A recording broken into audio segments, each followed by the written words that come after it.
Nung madilim pa, nakakatakot talaga. Ang hirap ng maglakad sa daan na madilim. Ito pong Barangay Santo Tomas po kasi previously talagang makikita nyo po madalim po yung mga kalsada. So mahirap po talaga sa part po ng mga motorista natin, lalo na po yung mga motorista nating nakamotor lang po. Dahil siyempre po, hindi naman po lahat ng motor malalakas ang ilaw, so meron po talaga yung ibang motor mahihina. So malaking ano po talaga yun, napakadelikado po sa ating mga motorista. Marami pong insidente po dito ng mga aksidente, mga pagnanakaw po. Saka yung mga tao po dito, takot po silang dumaan kasi nga po yung wala pa noon yung ilaw, yung solar street light po. Noong panahon na wala pang solar, napakadilim. Kasi yung kuryente, limit lang kaming gumagamit kasi malaki rin ang nakukonsumo. Nung wala pang solar, sir, nagkaban noon. Problema namin dito sa barangay yung mga ka-SK nung madilim pa ang kwan, nung wala pang ilaw. Pero ngayong may ilaw na, may nag-iba ng kwan. Mas maganda talaga kung may ilaw. Well, yung ating street lights, sir, February po ng nakaraang taon, 2025, natapos po ang installation ng ating 31 units na solar street light po ng Barangay Santo Tomas. So, ang ating pong solar street light ay may tapered na pole at meron po tayong solar street light na may 300 watts po na rating. At IP65 rating na rin po ito at meron po itong battery na lithium iron phosphate. Nung may solar na, malaking tuwa na namin kasi hindi na kami ganong nagagastusan sa kuryente.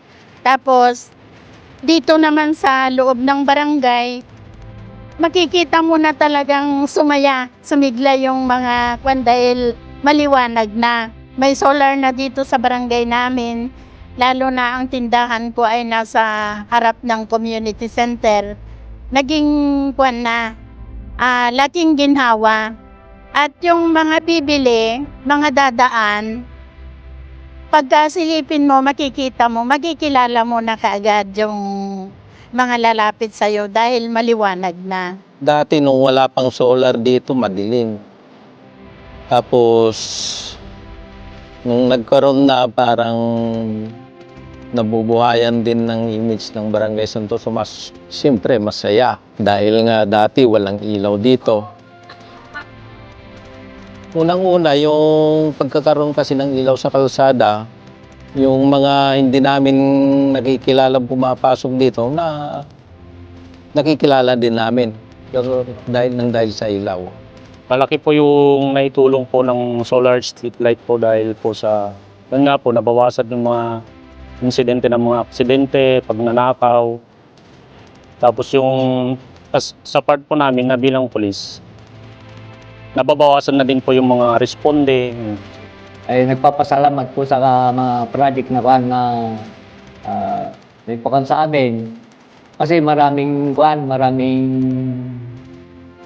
maganda sa pag may ilaw, maganda ang kwan sa aming barangay. Maliwanag na. Napaka-convenient na po kasi pwede ka na pong maglakad Pwede ka na pong maglakad even without using flashlight kasi maliwanag po, as you can see, nakikita niyo po. Including po sa mga motorista natin, kahit po mahina yung ilaw ng mga motorista natin, pwede po siyang makapag-drive ng kahit mahina-hina po yung ilaw niya dahil po sa tulong ng ating street light. Malaking pasasalamat po kasi kung makikita niyo po, yung 31 unit po na street light, napakalaking tulong po yan sa ating mga motorista talaga. Especially sa mga workers natin na umuwi from different places na inaabot po ng gabi. So napakalaking tulong po ng street light na yan.